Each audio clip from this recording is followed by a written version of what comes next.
After 8 years, my girlfriend finally became pregnant. In a surge of excitement, she celebrated by gifting me a luxurious villa, a property valued at a staggering $1 billion. But instead of moving in, I left her. I left her and the child she was carrying and booked a one-way ticket to Africa.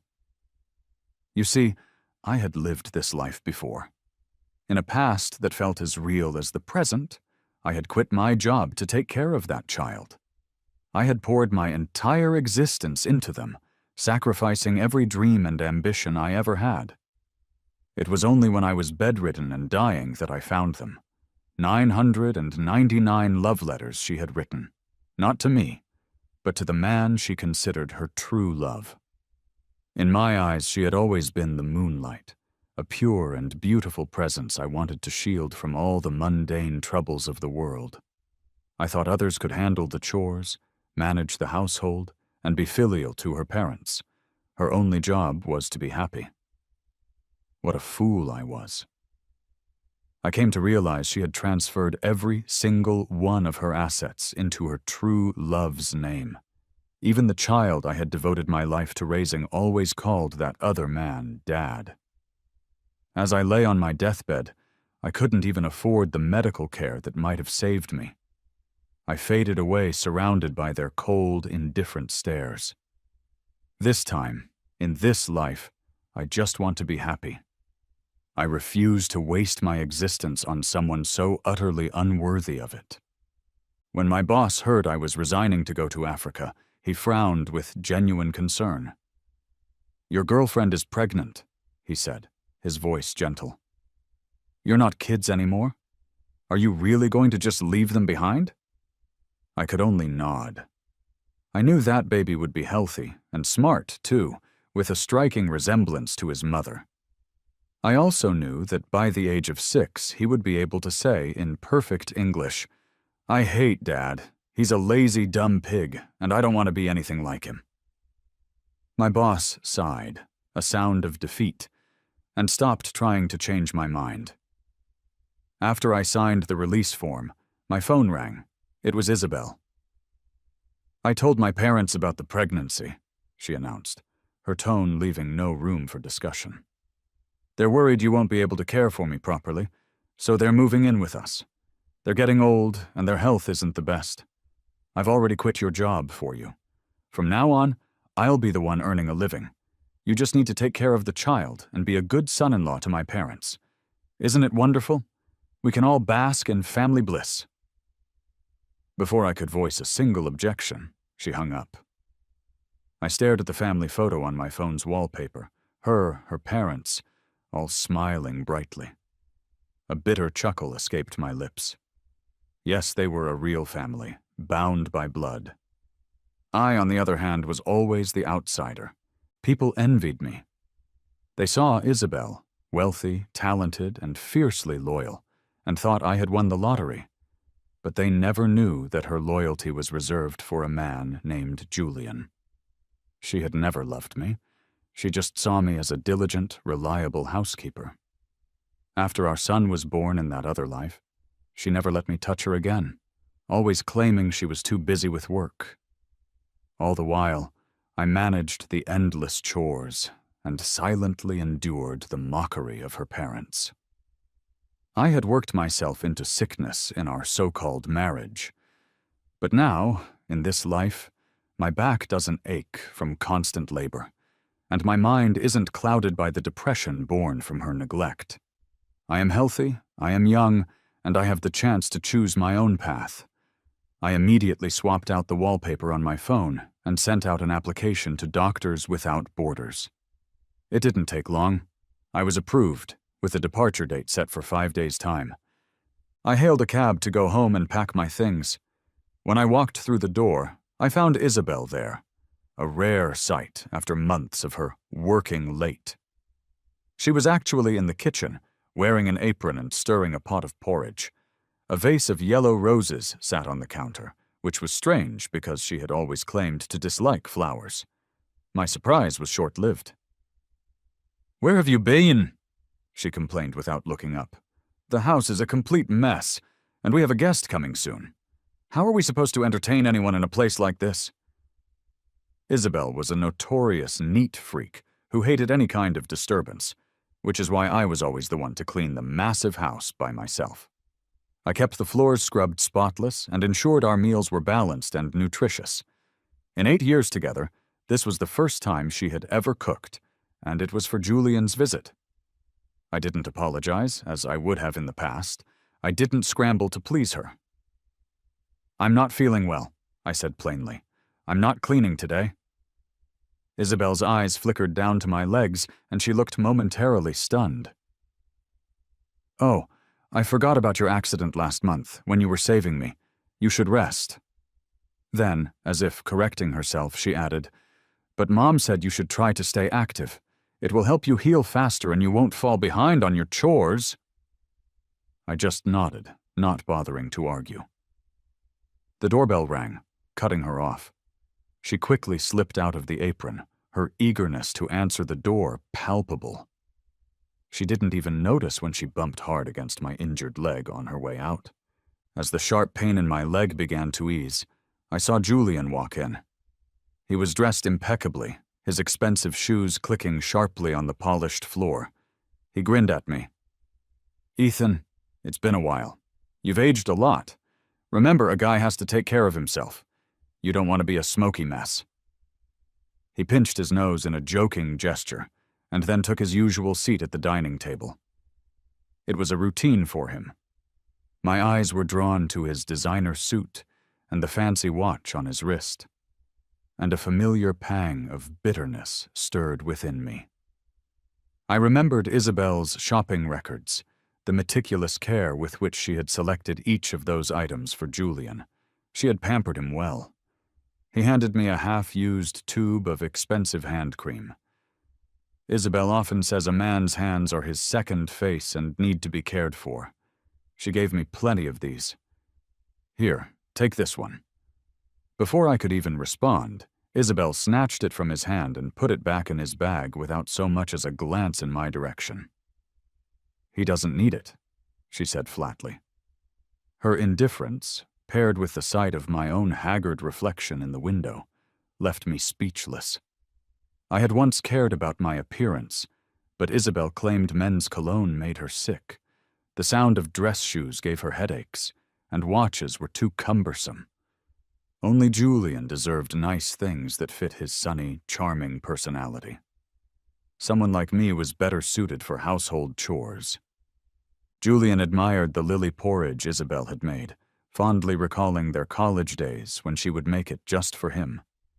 He beamed, cherishing the flavor, and then his eyes landed on the yellow roses, his favorite flower. Isabel had remembered such a small detail all these years. As he reached out to touch a petal, his fingers brushed against a small box hidden beneath the bouquet. Inside was a ring. Isabel lovingly slid it onto his finger. "A little gift for you," she murmured. After a moment, she glanced at me, almost as if she had just remembered I was there. "Ethan, yours is being custom-made. It's not ready yet." I gave a nonchalant nod, too weary to point out the obvious lie. Isabel couldn't even remember my birthday, yet she remembered every single detail about Julian. She claimed to dislike ceremony, yet she adored planning elaborate surprises for him. In my past life, I had discovered more than 1,000 love letters and entire notebooks filled with her observations, detailing everything Julian liked and disliked, and plans for their happy life together. There was not a single word about me. I sighed quietly and looked up to see Julian about to serve himself some porridge. Isabel immediately stopped him, handing the ladle to me instead. "The porridge is too hot, Julian. Your hands are for healing people, not for this kind of work." Julian laughed, leaning against Isabel's shoulder. "Don't say that. Back in the day, Ethan was the top student in our class, always first in everything. Compared to him, I'm far behind." Isabel didn't push him away. Instead, she patiently coaxed him. "How could that be true? You're a respected member of Doctors Without Borders. He's just a house husband." I didn't take the ladle. I just gave them both a cold, level stare. Doctors Without Borders only has 30 members nationwide. I know all of their names, and I don't recall a Julian. Did you change your name or something? At my words, Julian's smile froze on his face. Isabel slammed the ladle back down onto the counter. Scalding hot porridge splashed onto the back of my hand, but she paid it no mind, her focus entirely on berating me. Ethan, do you even know what Doctors Without Borders is? Don't pretend to know things when you don't. It's embarrassing. If you have time to be jealous of Julian, you might as well go wash the dishes in the kitchen. You don't understand what we're discussing anyway. I bore the searing pain in my hand and got up to treat the burn. How could I not understand? Being a part of that organization had always been my most cherished dream. I had worked tirelessly for it for many years. The first time I applied, Isabel had strongly opposed the idea, even threatening to break up with me.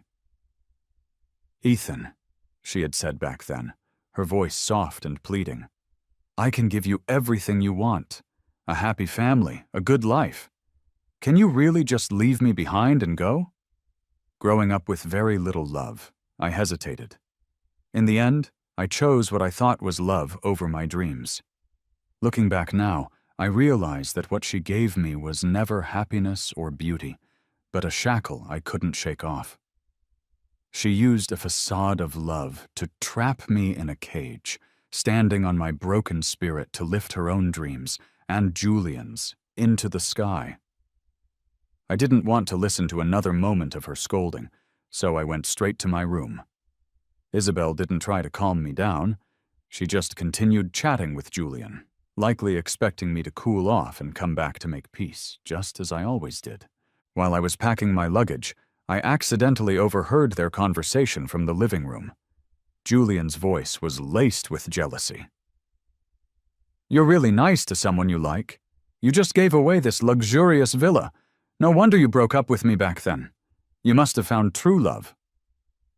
Isabel's reply was calm and measured. Don't overthink it. The villa is under my parents' names. You know how they are. We broke up because they wouldn't accept you marrying into the family and experiencing any hardship. As for someone I like, she gave a helpless little smile. If I had really met someone I liked, how could I have dragged this on for 8 years without getting married? My heart skipped a beat. I thought I had prepared myself, that I wouldn't be sad, but my eyes began to well up with tears. 8 years. I had been with Isabel since we were in college. Every single time I brought up the topic of marriage, she would find some excuse to delay it. Her family was incredibly wealthy, and I didn't want it to seem like I was after their money, so as time went on, I just stopped bringing it up altogether. In my past life, we only registered for a marriage license when our son was born. There was no wedding, no ring, no blessings from our families. The idea of a simple, happy wedding had kept me going for a while. Now, as I slowly wiped the tears from my face, I felt an overwhelming sense of gratitude that we hadn't registered our marriage. This way, neither Isabel nor the concept of marriage could trap me anymore. While packing, I realized just how few things I actually owned. My wardrobe consisted of a few loose, old clothes. I remembered once, while we were out shopping, I found a black suit that I really liked. Other customers in the store told me it looked good on me, but Isabel had scoffed. You're just a country bumpkin. You're out of style and you lack charisma. Don't copy others and embarrass yourself. The very next day, Julian posted a photo of himself wearing that exact same suit on social media.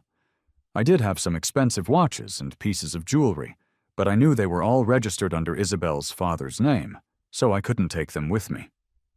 Looking around the room, I came to the stark realization that in this grand home, aside from my worn-out clothes, it seemed only the mop and the cleaning rags were truly mine. Everything else, all the grandeur and beauty that surrounded me, had absolutely nothing to do with me. My heart felt heavy. So I simply threw the old clothes and the few items I had into the trash. Back in the living room, Isabel and Julian were watching TV together. He was lounging comfortably on the sofa, while she meticulously cracked walnuts for him. She didn't even glance my way, only leaving the table full of dirty dishes for me to wash. I didn't want to engage with either of them, so I changed my shoes, planning to go out and buy some new gear for my upcoming trip. As I was about to leave, the phone I had left on the couch pinged with a notification. Isabel picked it up casually, her brow furrowing as she read the screen. Why would Doctors Without Borders be sending you a message? My heart shot up into my throat. Julian just laughed. No wonder you were talking like you knew something. Did you just Google it, Ethan? You're still so full of yourself. It's not shameful to be a house husband, you know. The saddest thing isn't being unloved, but deceiving yourself. Isabel, with an unreadable expression, handed the phone back to me. Don't do that again. Didn't I say I would take care of you forever? There's no need to compete with Julian over something like this. Julian is smart and accomplished. While your career hasn't made much progress, you can't do it. Taking care of the kids is what you should be doing. I took the phone back and let out a soft chuckle. Don't worry, I said, looking her straight in the eye. It won't happen again. For years, I had poured all of my energy into Isabel, causing my own career to stagnate. I was looked down upon by her parents and ridiculed by relatives for aiming too high. But things were going to be different now. I wouldn't be sad over someone who wasn't worth my tears, nor would I waste any more of my time in a loveless relationship. I was going to live the life I truly wanted.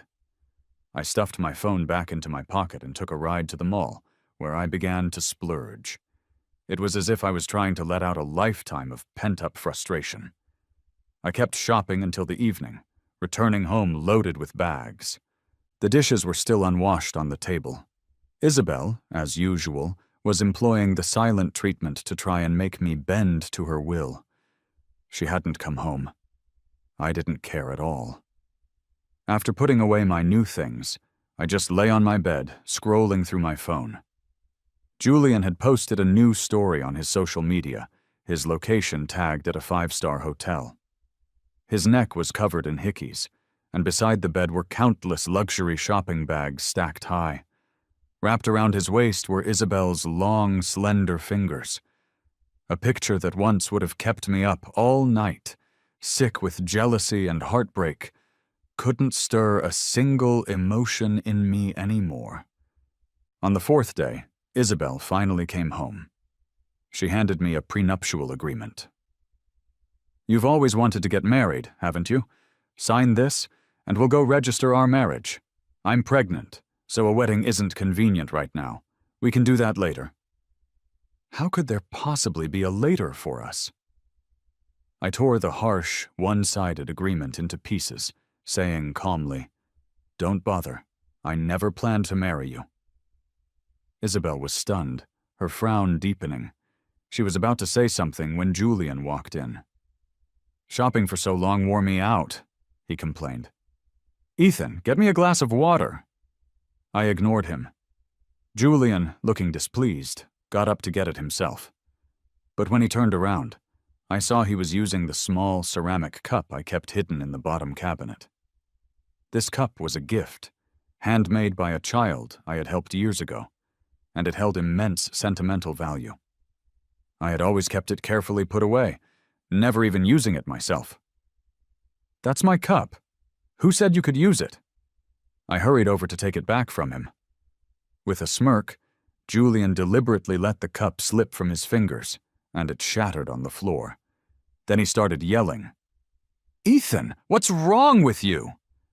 He ran over to Isabel, cradling his hand. Isabel, why does Ethan hate me so much? My hand hurts.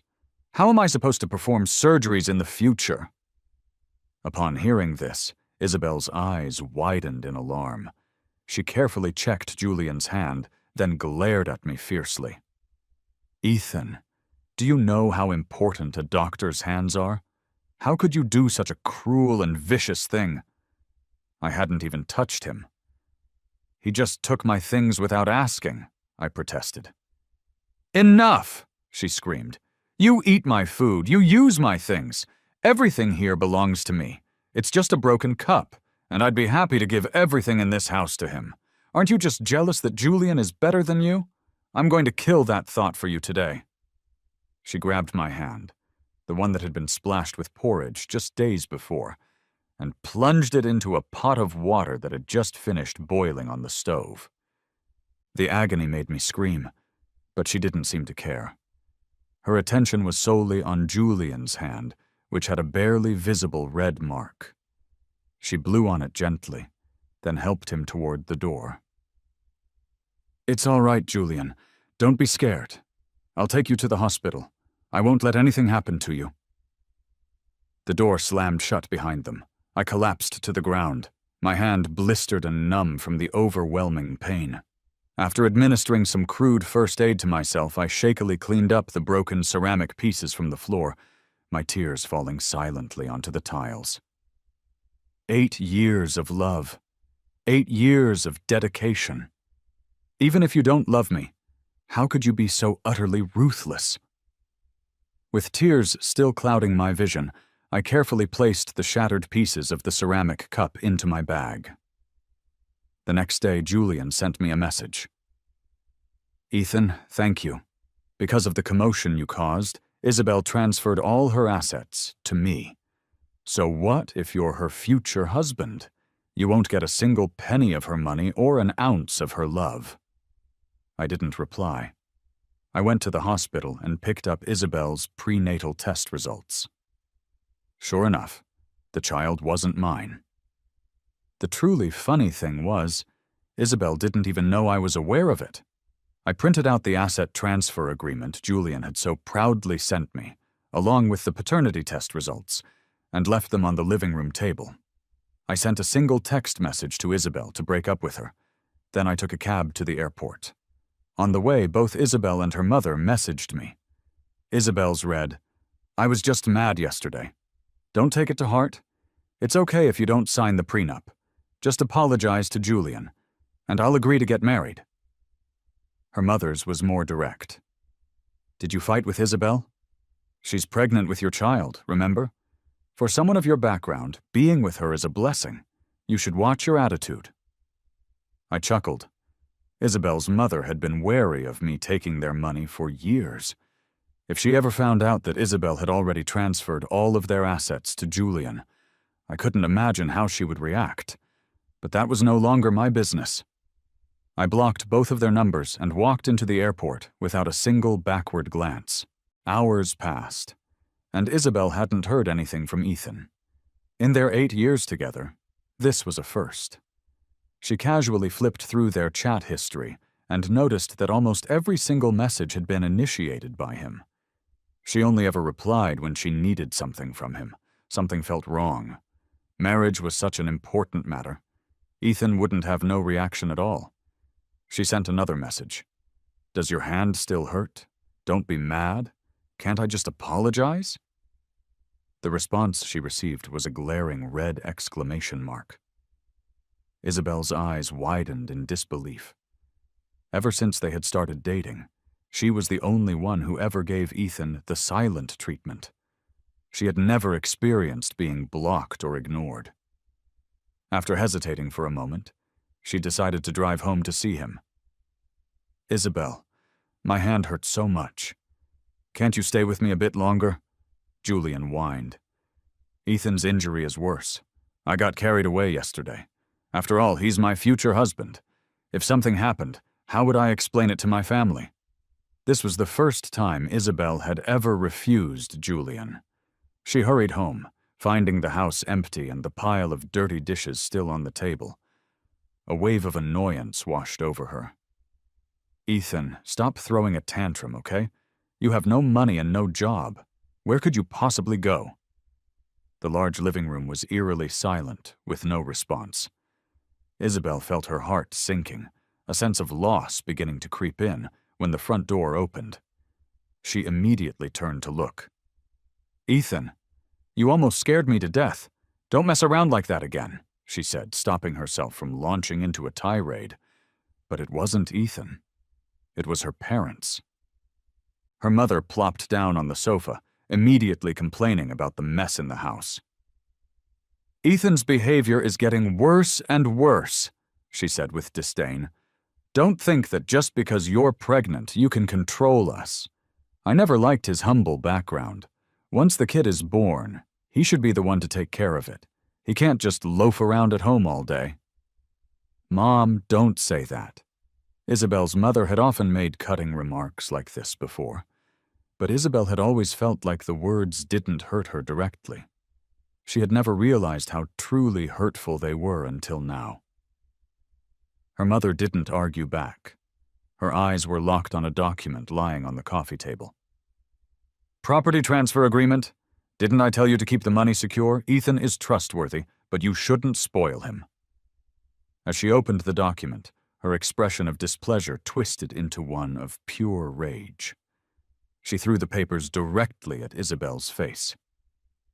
"You transferred all the property to that pretty boy, Julian?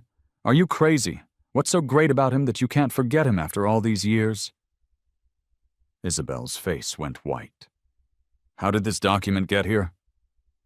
She bent down to pick up the scattered papers and noticed another medical report nearby. In disbelief, she opened it with trembling hands. Each word felt like a heavy blow, striking her heart. "This can't be possible. How could the baby be Julian's? I was so careful with birth control." "What? Whose baby is it?" her parents asked, shocked by her words. Before anyone could say more, a sharp, cramping pain hit Isabel's stomach, and blood began to flow down her legs. Her parents, alarmed, rushed her to the hospital.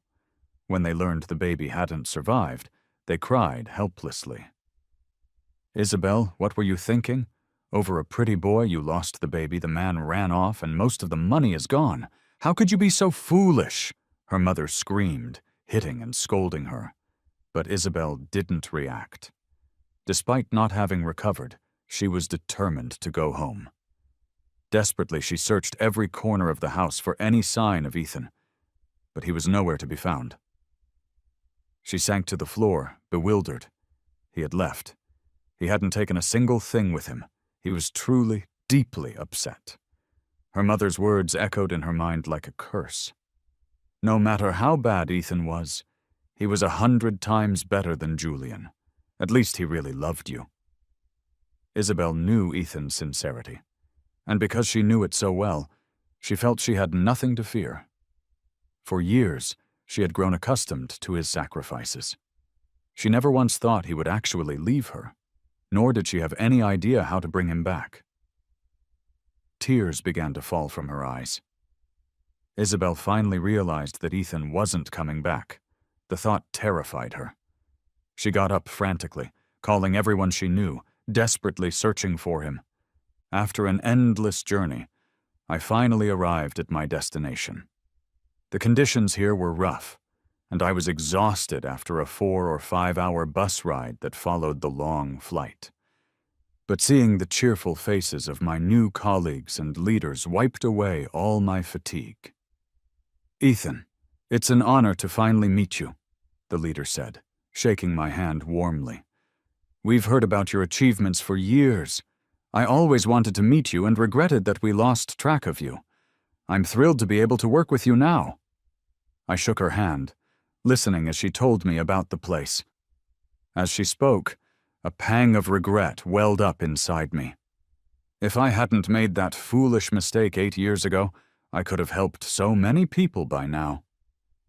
There are countless refugees and children here who need saving, but I wasted my talents on domestic trivialities. The children in Africa suffer greatly, yet the tough conditions deter many qualified people from coming.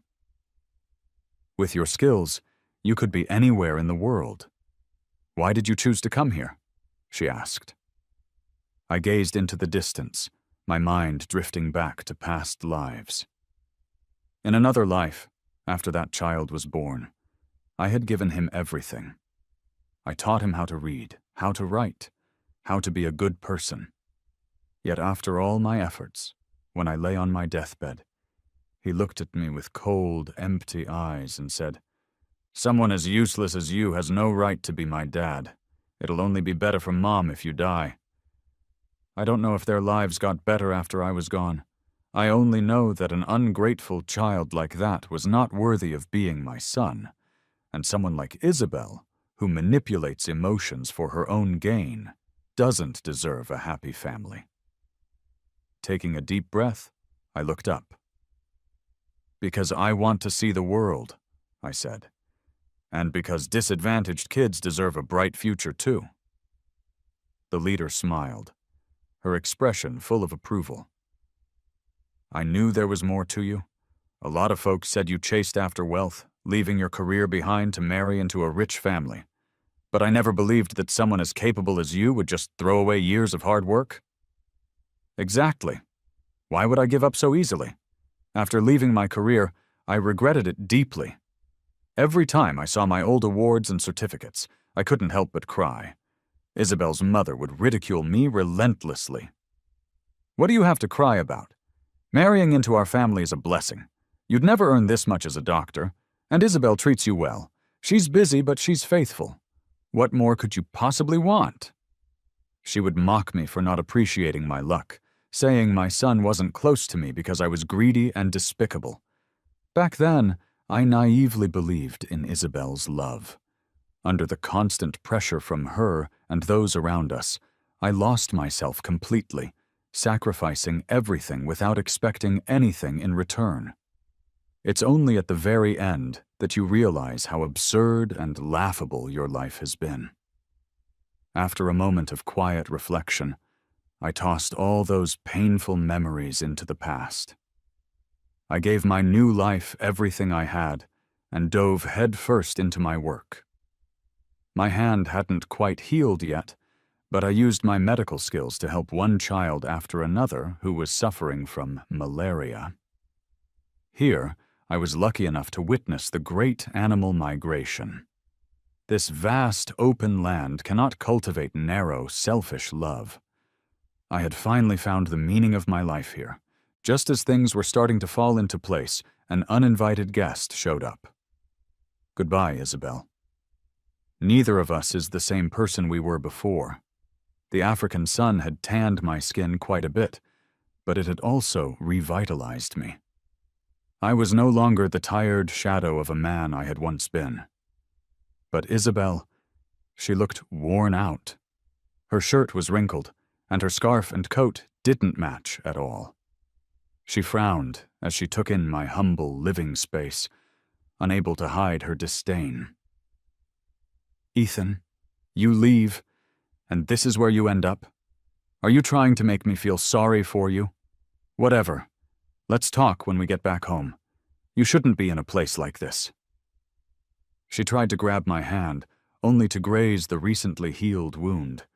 I sucked in a sharp breath from the pain, and for the first time in my life, I smacked her right across the face. This privileged daughter, who had never experienced rejection, stared at me in complete shock. She looked like she wanted to get angry, but instead, she just sighed. You're just acting out. I won't blame you. Let's consider us even now. The kid wasn't planned, and I had it taken care of. If you want more children, we can have our own. Ethan, stop being so stubborn. I'm too busy to deal with your outbursts. I chuckled bitterly. Isabel, how can you even say that? Just a few days ago, a little boy needed a complex operation that only I could perform. I held up my injured, scarred hand in front of her, my eyes starting to sting with unshed tears. My hand got burned. I couldn't hold the scalpel properly. I couldn't save him. Thankfully, my boss showed up just in time and took over, and the boy was saved.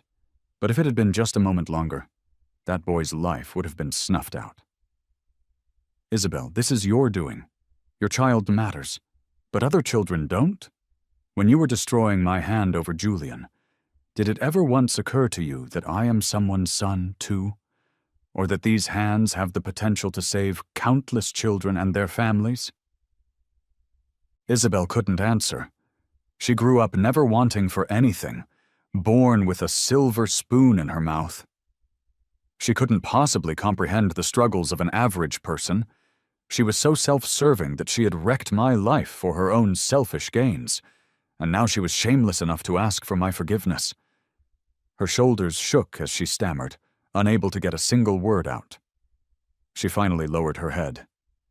I didn't think it through. It was stupid of me. It won't happen again, Ethan. Nobody's perfect. Haven't I treated you well over the years? How can you forget all my dedication over one single mistake? Her audacity had hit a new low. I shook my head, done with this pointless back and forth, and decided to cut right through her facade. The safe in the back of your closet. I saw the love letters you wrote to Julian. The code is his birthday. I know why you were with me, and I know why you left him. So save the act. I'm not buying it anymore. Isabel's head snapped up, her face drained of all color. You know? Ethan, it's not like that. Julian is in the past. You're the one I truly love now. I can't be without you. Is it me you need, or just a servant to do your bidding? I didn't argue anymore. I just sent her packing. Given my efforts lately, I had earned a good reputation and a lot of respect around here.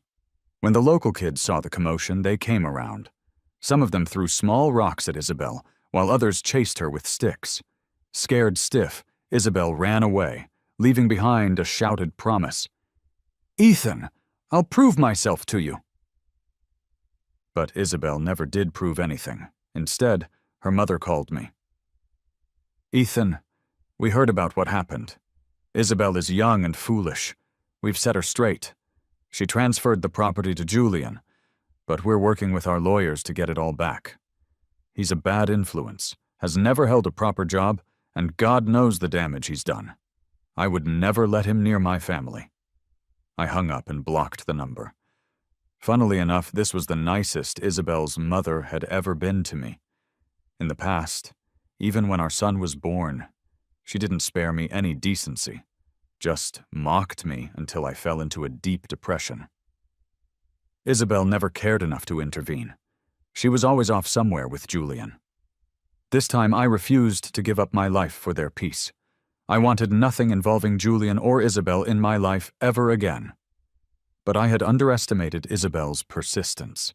She bribed the local children with gifts. Since I wouldn't see her, she had them deliver her presents to me.